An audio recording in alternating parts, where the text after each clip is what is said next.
இப்ப இந்த மாதிரி பொதுத்துறை நிறுவனங்களில் ஏகப்பட்ட பொழுதுபடிகளில் நீங்க நடந்து கொண்டிருக்கக்கூடிய சூழலில் நாம் நம்முடைய பிரச்சனைகளை ஒட்டி போராட்டம் நடத்துறோம்.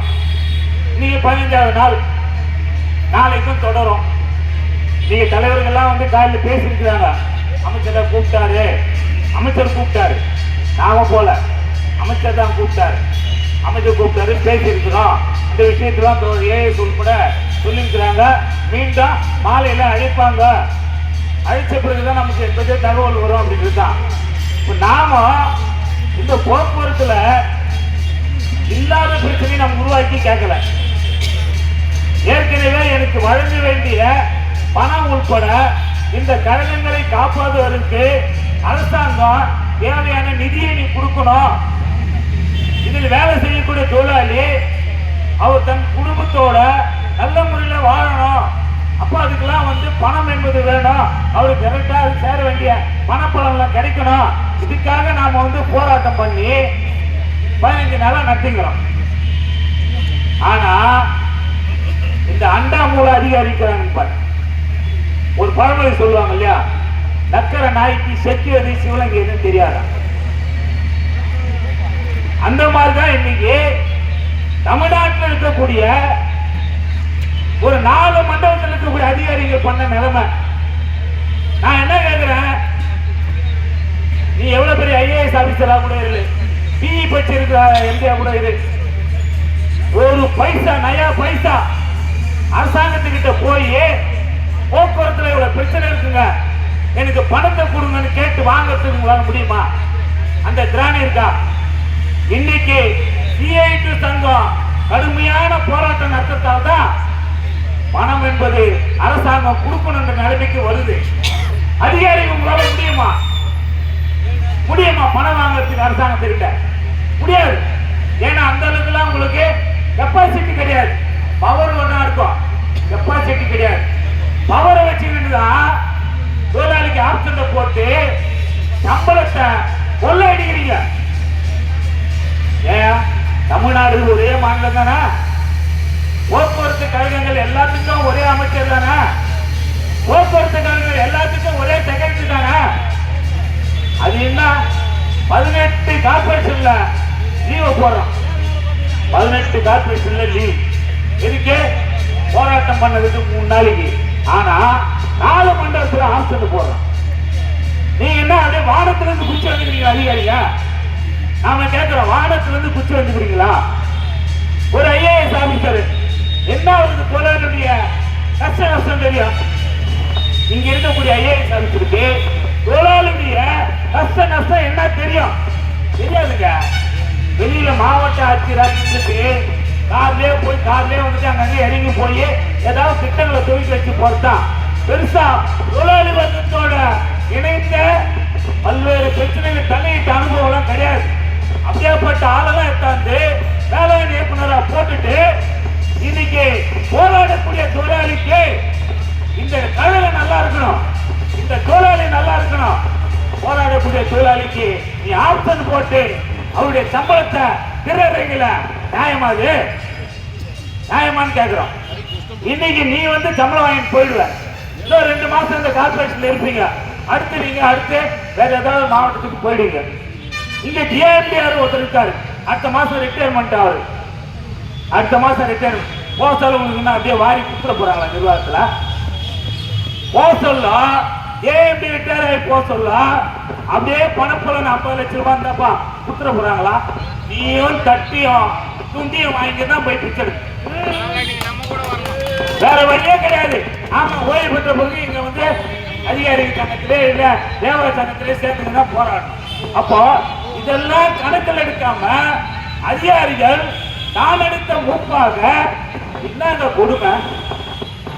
சென்னைக்குள்ள தாம்பரம் எம்டிசி அதுக்கு ஏற்ற மாதிரி ஒரு 30 அடி கேப்ல ஒரு டெப்போ எம்ஜிஆர் கார்பரேஷன். அங்கேயும் தான் 15 நாள் போராட்டம் நடக்குது. அங்க லீவா மாறுது, இங்க ஆப்சண்டா போடுது. நான் நீங்க பிஎம் கேட்டேன், என்ன சார் சந்தோஷமானு கேட்டேன். என்னங்க இருக்குது அப்படின்னா, ஆமா சார் போட்டீங்க ஒரு 25, 30, 40 பேருக்கு ஆப்ஷன் போட்டீங்க, வேலைக்கு வரணும்னு ஆப்ஷன் தாங்க போடுவோம் அப்படின்னு. வேலைக்கு வரணும்னு ஆப்ஷன் போடுவீங்களா? யார் சொன்னது? யார் சார் சொன்னது உங்களுக்கு உத்தரவு யார் சார் மேல இருந்து சொன்னாங்க அப்படியா அப்படின்னு பேசின சொல்ல ஒரு போன் வந்து நேற்று ஓடிக்கிட்டு அதெல்லாம் வந்து ஒரு அம்பு சிலை மேலாம் அம்பு. ஆனா வில்லு இருக்கு தெரியுமா, வில்லுதான் வந்து முக்கியமானது.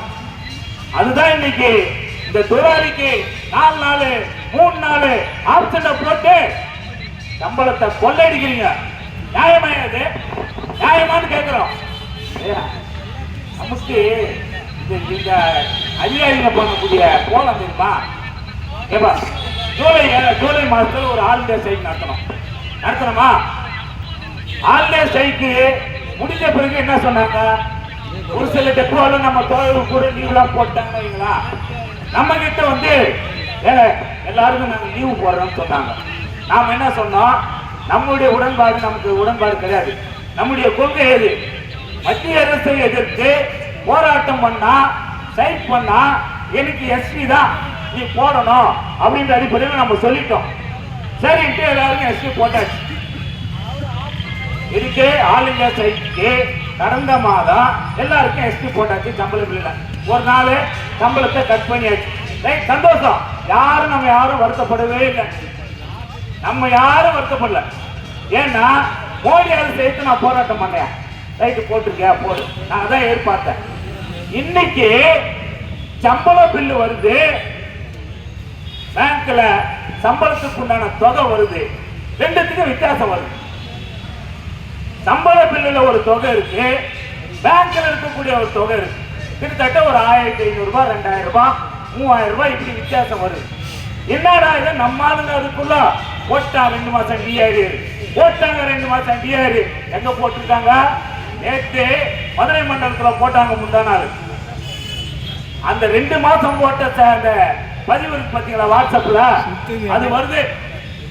எம்டிசில போடுறாங்க. இன்னைக்கு சம்பளத்தோட சேர்த்துலாம் தெரியாம போடுறாங்கன்னு வைங்களா. இது நம்ம தோழர்களுக்கிட்டே வருது.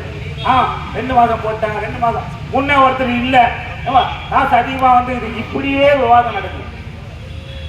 இத நம்ம பேசுறா அந்த செக்ஷன்ல பேச சொல்லன்னா சொல்றாங்க, கடந்த மாதம் ஆல் இந்தியா ஸ்ட்ரைக்ல யாரெல்லாம் கலந்துக்கின்னு அவங்களுக்கு எஸ்டி போட்டாங்களோ அந்த எஸ்டி என்பது விழுப்பாக மாற்றம் செய்யப்பட்டு உங்களுக்கு சப்ளிமெண்ட் போட்டிருக்கு. வெக்கம் இல்லை உங்களுக்கு அதிகாரிங்க. நான் கேட்கிறேன், மத்திய அரசு நான் போராட்டம் பண்ணா நீ எனக்கு விடுப்பு போடுவியா? மாநில அரசு சேர்த்து போராட்டம் பண்ணா ஆப்ஷன் போடுவியா? நீ இதுக்கு லீவ் போட வேண்டியதானே இருக்கு. நான் கேட்கறதுக்கு லீவு கொடுக்க மாட்டேன், நான் கேட்கறதுக்கு லீவை போடுறேன். என்ன உங்களை மண்டையில மூளை குழம்பி போச்சா? மூளை குழம்பி போச்சான்னு கேட்கிறோம். நீ என்ன பண்ணுங்க, நல்ல யோகியமான அதிகாரியா இருந்தா அந்த ஆப்ஷன் திருப்தியா இருக்கக்கூடாது. திருத்தாம உன்னை யார் கேட்டது? சிஎஸ் கேட்டுதா? அந்த சப்ளிமெண்ட் ஒரு நாள் போட்டு சம்பளம் ஒன்று கேட்க மாட்டாங்க. இதுக்கு கேட்டோம், ஒரு வாரமா கேட்டுக்கிறோம். பட்டியல் கொடுத்து கடிதம் கொடுத்து கேட்கிறோம், அதிகாரி கிட்ட பேசுறோம். 3 நாள் லீவ் ஆப்ஷன் ஆகுது, திருத்துங்க. இதை திருத்தி லீவா போறதுக்கு துப்பு இல்ல. எனக்கு ஆல் இந்தியா ஸ்ட்ரைக்கு தந்து ஸ்ட்ரைக்கை அந்த லீவா மாத்தி சம்பளத்தை கொடுக்குறீங்க, வெக்கமாலாம் கொடுங்க. யாரு காட்டுது? இப்படி இன்னைக்கு அதிகாரியுடைய தாண்டவத்தனமான செயல்பாடு மோசமான நிலைமையில் இருக்குது. அமைச்சர்கிட்ட பேசி இருக்கிறோம். என்ன பதில் சொல்லுவாரு அவரு? என்ன பதில் சொல்ல போறாரு பார்ப்போம். ஆனால் இதெல்லாம் வந்து அதிகாரிகள் ஒரு கார்பரேஷன்ல ஒரு அதிகாரி நிலைப்பாடு, இந்த கார்பரேஷன்ல ஒரு அதிகாரி நிலைப்பாடுனா இதெல்லாம் சரியில்லை. இதனால்தான் இன்னைக்கு போக்குவரத்து கழகங்கள் மிக அதாவது ஐவன்றைக்கு செல்வதற்கு காரணமே இந்த மாதிரி அதிகாரிகள் தான். எது சரி எது தவறு எல்லாம் சிந்திக்கிற ஏற்பாடே கிடையாது. நினைச்சா ஆப்ஷன், நினைச்சா மெமோ, நினைச்சா தண்டனை, நினைச்சா 3 மாசம் இன்கிரிமெண்ட், நினைச்சா 6 மாசம் இன்கிரிமெண்ட். ஒரு பேட்டலுக்கு மதுரையில் 2 வருஷம், பேட்டல்னா மதுரையில் 2 வருஷம், இங்க 3 வருஷம் வச்சுக்கிறான். இங்க 3 வருஷம் வச்சுக்கிறான். மாத்த மாட்டாங்க, மாத்த மாட்டா. என்ன செத்து போனோம், எல்லா உயிரும் ஒண்ணு தானே. மதுரையில் செத்து போறது மட்டும் உயிர் வேற, எம்டிசி இங்க சென்னையில சாகும் உயிர் வேறவா?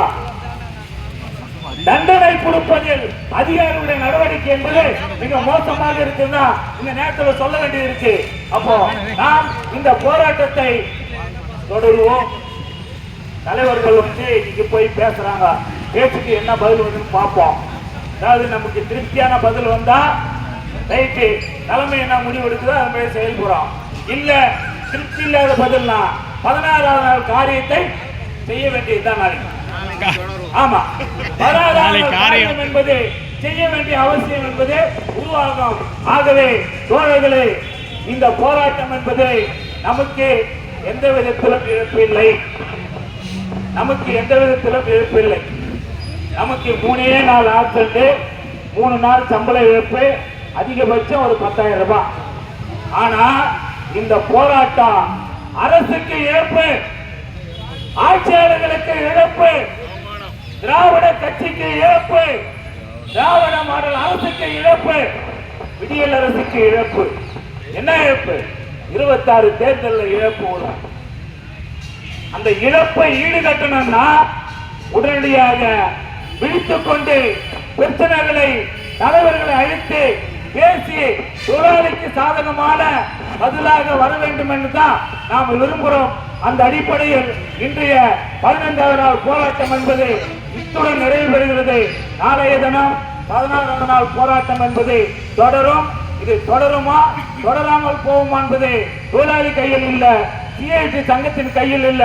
அனைத்துமே அரசிடம் உள்ளது, அமைச்சரிடம் உள்ளது, அதிகாரிகளிடம் உள்ளது என தெரிவித்துக் கொண்டு என்னுடைய உரையை முடித்துக் கொள்கிறேன். நன்றி, வணக்கம்.